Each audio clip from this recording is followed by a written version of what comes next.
여섯째 달에 천사 가브리엘이 하나님의 보내심을 받아 갈릴리 나사렛이란 동네에 가서 요셉이라 하는 사람과 약혼한 처녀에게 이르니 그에게 들어가 이르되 은혜를 받은 자여 평안할지어다 주께서 너와 함께 하시도다 하니 처녀가 그 말을 듣고 놀라 이런 인사가 어찌함인가. 천사가 이르되 마리아여 무서워하지 말라 내가 하나님께 은혜를 입었느니라. 보라 내가 잉태하여 아들을 낳으리니 그 이름을 그가 큰 자가 되고 지극히 높으시니 아들이라 일컬어질 것이요 주 하나님께서 그 조상 다윗의 왕위를 그에게 주시리니 영원히. 마리아가 천사에게 말하되 나는 남자를 알지 못하니 어찌 이 일이 있으리이까. 천사가 대답하여 이르되 성령이 내게 임하시고 지극히 높으신 이의 능력이 너를 덮으시리니 이러므로 나실 바 거룩한 이는 하나님의 아들이라 일컬어질. 아멘. 12월 첫째 주가 되었습니다. 11월 마지막 주 혹은 12월 달이 되면 우리도 이렇게 장식을 했던 것처럼 성탄 캐롤이 가는 곳마다 좀 들렸었습니다. 그런데 요즘에는 캐롤도 듣지 못하죠. 뭐 때문에 듣지 못하죠? 네, 코로나 때문은 아닌 것 같고요. 매장마다 가면서 다 캐롤 소리가 들렸는데 저작권 때문에 그런가요? 음원 때문에? 정말로 C.S. 루이스의 나니아 연대기를 보면 한 파트 중에 악한 마녀가 지배하는 겨울 왕국에 이 크리스마스를 없애버리는 장면이 나옵니다. 없애버리니까 이 크리스마스의 분위기가 전혀 나지 않는 거죠. 지금 어쩌면 그런 느낌이 들기도 합니다. 이 돈이라는 것 때문에 이제 상업적으로 전환되는 것 때문에 그 모든 성탄의 분위기가 이 겨울의 분위기가 조금 삭막해져 가는, 느끼지 못하는 것 같은 분위기도 우리가 경험하는 현실이지 않을까 생각을 해봅니다.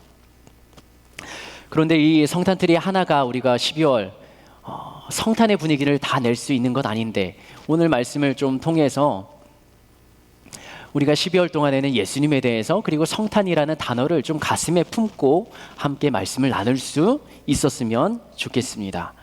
혹시 책을 좋아하는 사람은 이 문장이 가슴속에 있을까 모르겠습니다. 오후 4시에 네가 온다면 나는 몇 시부터 행복해질 거야? 3시. 어디에 나오는 거죠? 그렇죠. 생텍쥐페리의 어린 왕자에 나오는 이야기입니다. 누구와 누가 이야기 나누는 거예요? 네, 여우하고 왕자, 어린 왕자가 나누는 이야기죠. 왕자가 이야기합니다. 여우한테 나하고 놀자. 그러니까 여우가 뭐라고 합니까? 안 돼, 나는 너에게 어떻게 되지 않았다고요? 길들여지지 않았다고요. 왕자가 물어요. 그게 무슨 뜻인지 몰라서 길들여지는 게 뭐야? 라고 말하니까 여우가 말합니다. 그건 관계가 생긴다는 뜻이야. 그러면서 나를 길들여 달라고 이야기합니다. 관계가 없는 대상과는 소중함도 특별함도 무언가 거기에서 일어나는 부딪힘도 생기지 않습니다. 4시의 만남이 3시부터 기다려지는 까닭은 그만큼 그 만남이 가치 있고 소중하게 서로에게 다가오기 때문인 거죠. 크리스마스는 헬라어로 그리스도의 날이라는 뜻입니다. 구원자이신 예수님 그리고 인류를 향한 하나님의 소망의 메시지를 이 12월 25일이라는 이 날에 담아서 예수님의 탄생을, 우리에게 하나님께서 보내주셨던 구원의 은혜를 기억하고 기념하는 날로 12월 25일을 정한 것입니다. 그 예수님의 탄생이 기쁨이 넘치고 12월 한 달이 어린 아이들은 그때가 선물 받는 날로, 산타클로스의 날로 다가오지만 우리들은 12월 한 달을 보내면서 그리고 25일의 빨간 날, 우리가 회사를 좀 쉬고 또 하루 쉬었다 갈 수 있는 그날을 우리는 예수님이라는 단어를 좀 가슴속에 품고 살아가는 12월이 되었으면 좋겠습니다. 그래서 옆 사람에게 한번 인사해 볼까요? 메리 크리스마스. 한 번 더요. 메리 크리스마스. 교회 아니면 어디에서 메리 크리스마스 해보겠습니까? 유튜브에 보면 이런 단어를 최근에 12월이 되면 많이 볼 거예요. 대림절, 대강절. 이 뜻이 뭐냐면 대림절, 대강절은 성탄절이 있는 그 전 4주 동안을 대림절이라고 합니다. 그래서 기다림을 표현하는 계절입니다. 이 땅에 오신 예수님을 기억하고 기뻐하고 한 주 한 주 이 기독교 역사에서는 촛불을 보라색 촛불, 하얀색, 분홍색 촛불에 한 주 한 주 초를 켜면서 그 예수님이 오심에 대해서 생각하고 또 다시 한번 되새기는 날이죠. 오늘 우리가 읽었던 본문은 2000년 전에 진짜 그 이 땅에 오시는 예수님을 기다렸던 내용을 기록하고 있습니다. 예수님을 기다렸던 이가 있습니다. 그 나이는 15살 정도라고 이야기를 합니다. 지금으로 말하면 그냥 아이죠, 아이. 스스로 무언가 결정하거나 행동하기 굉장히 쉽지 않은, 아직은 어린 나이입니다. 그런데 그 아이는 벌써 결혼을 약속한 자였죠. 이번 주 토요일 날 우리 청년 중에 또 한 명이 결혼을 합니다. 아까 광고에서 보셨나요?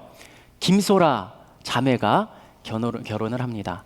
토요일 날 3시에 결혼한다고 하는데요. 혹시 같은 셀 혹시 아는 청년들이 있으면 축하의 인사를 건네주시면 좋겠습니다. 소라 자매는 뒤에 있는 한월 청년의 누나죠. 1년에 2사람이 다 결혼하는, 우리 영상으로 함께 시청하고 있을 텐데요. 소라 자매를 향하여서 격려 축하의 박수로 보내도록 하겠습니다. 누가복음 1장 26절과 27절에 보면 그 사람에 대해서 이렇게 기록하고 있습니다. 같이 한번 읽겠습니다. 시작. 6째 달에 천사 가브리엘이 하나님의 보내심을 받아 갈릴리 나사렛이란 동네에 가서 다윗의 자손 요셉이라고 하는 사람과 약혼한 처녀에게 이르니 그 처녀의 이름은 마리아라. 마리아에 대한 정보를 기록합니다. 우리들은 마리아가 예수님의 어머니라는 것을 너무나도 당연하게 알고 있습니다. 예수의 어머니라는 사실을 우리가 받고 있으니까 마리아는 어느 정도 나이가 있었을 것이라 생각을 하지만 그 당시 유대 문화권에서는 이 결혼 정년기가 14세에서 16세 정도입니다. 성인식을 마치고 난 그 다음에 결혼식을 올리는 경우가 많았습니다. 그래서 이때 누가복음 1장에서 예수의 잉태를 받는, 그 말을 받는 마리아의 나이를 15살 전후로 측정을 합니다. 약혼을 했지만 아직 처녀라고 성경 기록하고 있습니다. 처녀, 남자를 알지 못한다라고 표현하고 있습니다. 이 시대를 살아가는 사람들에게 이 표현을, 이 질문을 하면 어떨지 모르겠습니다. 이 자리에 앉아있는 그리스도인 청년들에게 이런 질문을 해도 될지 모르겠지만, 여러분은 남자를 알고 있습니까? 여자를 알고 있습니까? 여기 성경에 의미하는 바는 남자와 여자를 안다라는 표현은 성적인 관계를 맺었다라는 표현이죠. 약혼을 했지만 아직 성적인 관계를 맺지 않은 단계. 그러나 지금 우리가 살아가는 요즘에는요, 이 몸의 쾌락 그리고 돈을 수단으로 사용하는 성적인 부분이 너무나도 많이 퍼져 있습니다. 그리고 나의 즐거움이라는 것으로 포장해서 이 아름다운 성, 지켜야 되는 성을 굉장히 자유분방한 것으로 표현하고 있는 것이 목사의 입장에서는 굉장히 안타깝게 보입니다.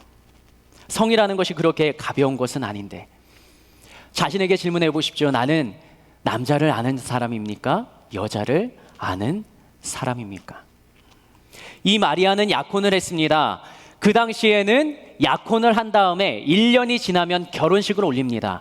그러나 약혼을 했다는 그 약혼식 이후부터 결혼과 동등한 법적인 효력이 남녀 두 사람에게 적용이 됩니다. 사실상 남편과 아내라고 주변 사람들은 부르면서 부부로서의 관계가 약혼식 이후부터 진행이 되는 거죠. 마리아는 요셉이라는 아주 멋지고 사랑스러운 남자를 만나서 아름다운 신혼의 꿈을 꾸고 있습니다.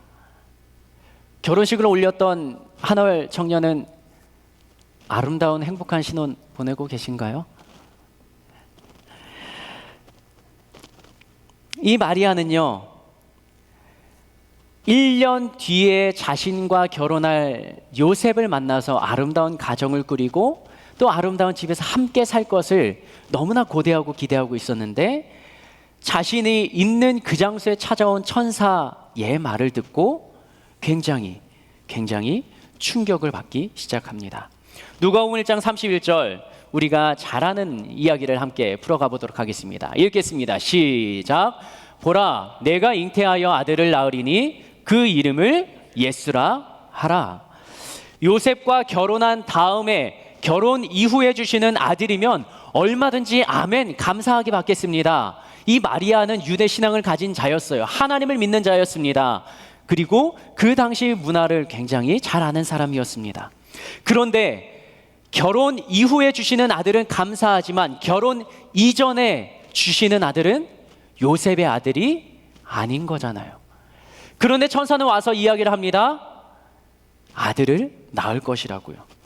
본문에서 마리아의 감정을 기록하지는 않습니다. 그러나 천사가 마리아에게 두려워하지 말라라는 이야기를 하는 것으로 보아서 마리아는 굉장히 두려움에 휩싸인, 걱정과 염려에 휩싸인 상태임을 추측해 볼 수 있습니다. 약혼이 결혼과 비슷한 효력을 지닌다고 했잖아요. 약혼을 했는데 임신을 했다. 자신과 결혼할 배우자가 아닌 다른 사람의 아이를 가졌다라는 사람들의 시선. 예수님 앞에 가늠한 여인을 데려고 온 사건 기억하지 않습니까? 그때 사람들이 이 여인을 어떻게 해야 되느냐라고 질문했을 때 예수님께서 뭐라고 말씀하시죠? 너희가 가진 그 돌을 들어서 죄 없는 자가 먼저 치라. 이 당시 유대 문화가 이거였어요. 약혼을 하든 결혼을 하든 그 배우자가 간음을 했을 경우에는 돌로 쳐서 죽이는 게 당시의 문화였습니다. 그러니까 마리아가 느끼는 두려움은 뭐예요? 자신이 요셉의 아이를 잉태하지 않았을 경우에 자신이 죽을 거라는 두려움에 쌓여 있다라는 것이죠. 그런데 마리아는요, 천사와 몇 마디 나누는 대화를 통해서 그 두려움이 완전히 사라집니다. 그리고 자신에게 주어진 상황을 수용하고 인정하고, 그리고 그 출산의 때까지 기다림으로 자신의 시간을 지켜나갑니다. 천사와 나눴던 몇 마디 대화, 그것을 살펴보면서 마리아는 어떻게 그렇게 담대한 믿음, 기다림의 믿음을 소유할 수 있었을까? 그것을 함께 살펴보면서 우리도 다시 오실 주님을 어떤 마음으로 기다려야 할지 그 부분을 살펴보도록 하겠습니다. 아들을 잉태할 것이라는 말을 듣고 마리아는 아멘으로 처음부터 받지 않았습니다. 처음에는 이렇게 반문합니다. 제가 처녀인데 어떻게 그런 일이 일어날 수 있겠습니까? 이성적으로 천사의 말을 받습니다. 그리고 질문하는 거죠. 그 표현 속에는 아직 그 일이 나에게 일어날 수 없습니다라는 마리아의 두려움이 내포되어 있는 거예요. 그 다음에 천사가 이렇게 말합니다. 그것을 가능하게 하는 것은 사람이 아니라는 뜻으로 이야기합니다. 누가복음 1장 35절 같이 한번 읽겠습니다. 시작. 천사가 대답하여 이르되 성령이 내게 임하시고 지극히 높으신 이의 능력이 너를 덮으시리니 이러므로 나실 바 거룩한 이는 하나님의 아들이라 일컬어지리라. 무엇이 임하시면요? 성령이 임하시면. 두 번째로 거룩한 이의 지극히 높으신 이의 능력이 내 위에 임하면 이 모든 일이 이루어질 것이다. 37절에서는 이렇게 이야기합니다. 같이 한번 읽겠습니다. 시작. 대저 하나님의 모든 말씀은 능하지 못하심이 천사가 와서 마리아에게 하는 이 말은 누구로부터 시작된 말씀이라고요? 하나님으로부터 시작된 말씀이라고요. 구약시대 모든 선지자들이 이스라엘 백성들을 향하여서 죄인들, 포로로 잡힌 자들, 멸망의 시간을 보냈던 이스라엘 백성들을 향해서 선포했던 그 모든 예언의 말씀은 하나님으로부터 선지자가 받고 그대로 선포했던 내용인 것입니다. 하나님의 말씀은 이루어지지 않은 것이 없고 땅에 떨어지는 것이 없다라고 성경에서 말하고 이스라엘의 역사를 통해서 그 모든 것들이 사실대로 이루어졌던 것을 우리들은 기억하고 있습니다. 오늘 본문에서도 천사가 마리아에게 아들을 낳을 것이라고 했던 이 말은 하나님이 말씀이라는 것이죠. 이 말을 들은 마리아의 대답은요, 예수의 잉태와 출산, 그때까지 기다림을 유지할 수 있었던 핵심 두 가지 고백이 담겨 있습니다. 그게 누가복음 1장 38절에 나옵니다. 두려움을 극복했던 마리아의 믿음, 신앙이라고 봐도 좋을 것 같습니다. 같이 한번 읽겠습니다. 누가복음 1장 38절이요. 시작. 마리아가 이르되 주의 여종이오니 말씀대로 내게 이루어지리이다 하매 천사가 떠나가니라. 천사와의 마지막 대화를 마리아의 이야기로 끝내고 있습니다. 다시 한번 띄워주시겠습니까? 여기에 나오는 마리아의 고백 두 가지. 그 첫 번째는 주의 여종이라는 고백이고요. 두 번째는 말씀대로 내게 이루어지리이다 라는 믿음과 선포의 고백입니다. 마리아가 기다릴 수 있었던 첫 번째 비결은요, 자신의 존재를 정확하게 인식하는 데서부터 시작했습니다. 나는 주의 여종입니다. 여기에서 말하는 주의 여종이라는 이 여종이라는 단어는 둘로스라는 단어예요. 둘로스라는 단어는요, 노예를 뜻하는 말입니다. 마리아는 자신이 죄를 짓지 않은 것을 알고 있어요. 그러나 아이를 임신하게 되면 그것이 다른 사람의 눈에는 내가 죄를 범한 것처럼, 간음을 범한 것처럼 보일 수가 있는 거예요. 다른 사람이 자신의 말을 믿어줄 것이라는 보장이 없는 거예요. 그럼에도 마리아는 그 모든 천사의 말을 아멘으로 받는 거예요.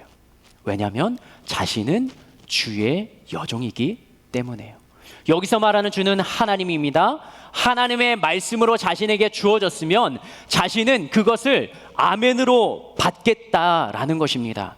다른 사람의 시선이 임신하고 배가 부어오르는 것을 보면서 그 사람들이 나를 죄인 취급하고 설령 돌을 들어 친다, 죽인다라고 할지라도 자신의 주인 되신 하나님의 말씀을 놓지 않겠다라는 이 강한 결단의 의지가 담겨 있는 것이죠. 마리아의 삶을 이끄는 원동력은요, 다른 사람에게 비춰지는 이미지가 아니었습니다. 하나님 앞에서 코람네오라는 그 단어를 가슴에 품고 자신은 하나님의 여종이라는 이 신분과 존재를 잊지 않았다라는 것입니다. 나의 인생은 하나님의 손에 있다. 하나님께서 하시는 그 일이라면 나는 순종으로 반응하겠다. 그것이 마리아가 가졌던 하나님을 향한 이 천사의 말에 대한 고백의 첫 번째입니다. 두 번째, 기다릴 수 있었던 마리아의 신앙과 믿음은 무엇이냐면 아멘으로 받고 입술로 선포하는 것이었습니다. 마리아는 이렇게 말합니다. 주님이 주신 말씀대로 내게 이루어질 것입니다. 천사가 했던 하나님이 함께 하시고 은혜를 주겠다는 첫 번째 말씀이었으면, 이 아들을 주겠다는 말 전에 너에게 은혜를 입은 자요, 너는 은혜를 입은 자라, 하나님이 너와 함께하는 자다 라는 천사의 말을 먼저 합니다. 그 말을 들었으면 아멘, 감사합니다, 너무나도 당연하게 받았겠죠. 그런데 마리아가 아멘을 해야 됐던 그 상황은요, 아들을 주겠다라는 말 다음에 말의 반응이 이어집니다. 어떤 말씀 다음에 이어진다고요? 결혼을 하지 않고 남자와 여자의 이 성적인 관계가 이루어지지 않은 상태에서 아이를 임신해야 되는, 말도 안 되는, 이성으로 판단할 수 없는 상황, 그것에 자신이 아멘을 해야 됐다고요. 자신의 임신 사실이 밝혀질 경우에 가장 두려운 건 다른 사람의 시선보다도 누굽니까? 자신과 약혼을 했던 남편의 반응인 것이죠. 자신이 겪을 모든 고통을 감수하고서라도 그것이 하나님의 뜻이라면 하나님, 그것을 내게 이루어 주십시오 라고 하는 고백이 절대 쉬운 고백이 아니라는 것이죠. 그런데 마리아는 하나님 앞에 나는 노예입니다, 종입니다 라는 고백과 함께 하나님이 나에게 주시는 말씀이라면, 나의 주인 되신 하나님의 말씀이라면 그대로 나에게 이루어 주십시오. 그 뒤에 따르는 모든 상황과 눈물 나는 고통의 순간이 나에게 닥쳐온다 할지라도 마리아가 그것을 왜 피하고 싶지 않았겠습니까? 그러나 피하는 것보다, 돌아서는 것보다 마리아는 자신의 결혼 생활이 파해지는 것보다 이 주인 되신 하나님의 말씀을 더욱더 가치 있고 소중하게 붙잡았다라는 것이죠. 그렇게 마리아의 가슴을 요동치게 만든 천사의 마지막 말이 이거예요. 대저 하나님의 모든 말씀은 능하지 못하심이 없으리라. 하나님이 하신 말이라면, 하나님의 일이라면, 이 일을 시작하신 분이 하나님이라면 모든 일 하나님께서 하실 것입니다 라는 믿음의 고백이죠. 마리아는 이렇게 선포하고 집으로 돌아갑니다. 그리고 이제 자신과 만남을 가져야 될 그 사람이 누굽니까? 바로 1년 뒤에 결혼해야 될 남편인 것이죠. 이 말을 쉽게 할 수 있었을까요? 지금 이 시대에 우리가 살아가는 상황 속에서도 결혼을 약속한 사람이, 그 여인이, 여자친구가 아이를 임신했다라는 말을 들으면 누가 믿을 수 있겠습니까? 상황이 쉽게 호전되지 않습니다. 그러나 하나님의 일 가운데, 그 하나님의 일에 순종하며 걸어가는 걸음 그 중간에 든든한 지원군이 생깁니다. 이걸 믿음의 동역자라고 저는 표현하고 싶은데요, 그게 바로 제일 걱정했던 남편이에요. 누가복음 1장에서는 마리아의 이야기를 기록했다면 마태복음 1장에서는 요셉의 이야기를 기록합니다. 마태복음 1장 18절과 19절 말씀, 마리아가 이런 스토리를 가지고 천사의 말을 듣고 자신이 입으로는 선포를 했지만 가정에 돌아가서 어떻게 해야 될지 두려운 마음에 쌓여 있을 때 마태복음 1장에서는 이렇게 기록하고 있습니다. 18절이요. 같이 한번 읽겠습니다. 여기에는 마리아에게 임했던 성령님의 임하심, 그 성령님의 역사가 펼쳐지는 장면이에요. 시작. 예수 그리스도의 나심은 이러하니라. 그의 어머니 마리아가 요셉과 약혼하고 동거하기 전에 성령으로 잉태된 것이, 여기까지는 똑같은 상황이죠. 19절 말씀이요. 시작. 그의 남편 요셉은 의로운 사람이라 그를 드러내지 아니하고 가만히 끊고자 하여. 마리아가 이야기를 먼저 했는지 요셉이 성령의 음성을 먼저 들었는지 모르겠지만 성경은 이렇게 기록합니다. 그를 드러내지 않고 가만히 끊고자 하여. 끊는다는 게 뭐예요? 남자 여자 사이의 관계를 끊는다, 다른 말로 헤어진다는 거죠. 약혼을 하고 결혼해야 되는데 그냥 헤어지겠다라는 거예요. 마리아가 이 말을 들었을 때 어떤 심정이었을까요?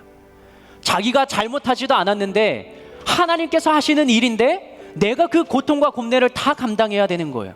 사랑하는 사람과 헤어져야 되는 거죠. 그런 슬픈 상황에 펼쳐지는 것입니다.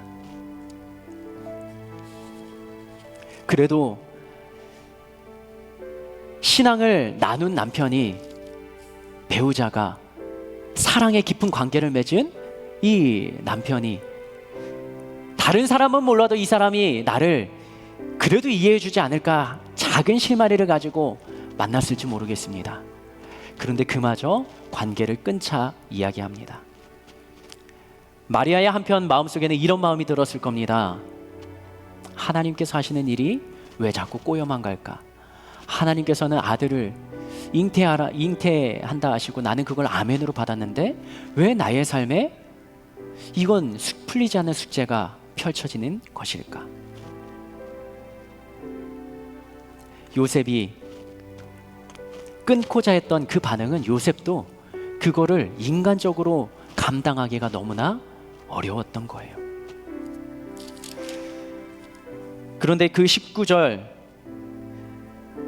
그래도 남편은 의로운 사람이에요. 이 마리아가 상처받거나 다른 사람에게 돌맞아 죽게 하고 싶지 않은 거예요. 그러니까 조용히 드러내지 않고 관계를 끊고자 합니다. 여기까지는 요셉이 천사의 음성, 성령의 음성을 듣기 전 인간의 반응입니다.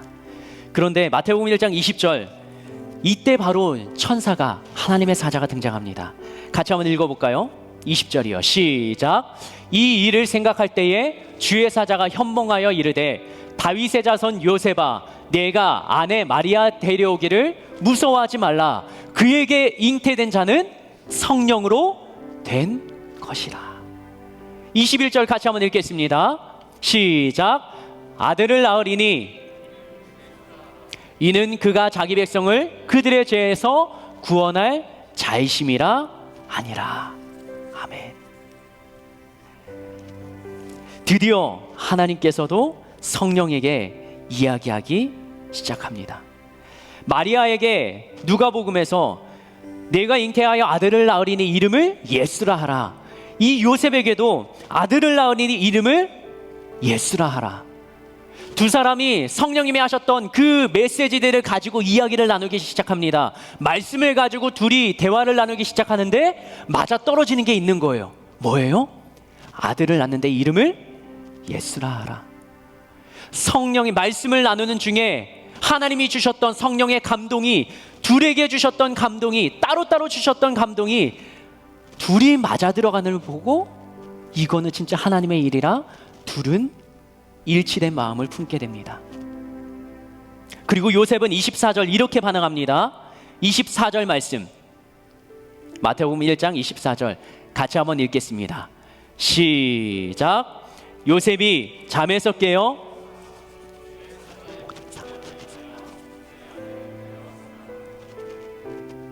요셉이 잠에서 깨어납니다. 꿈이었어요.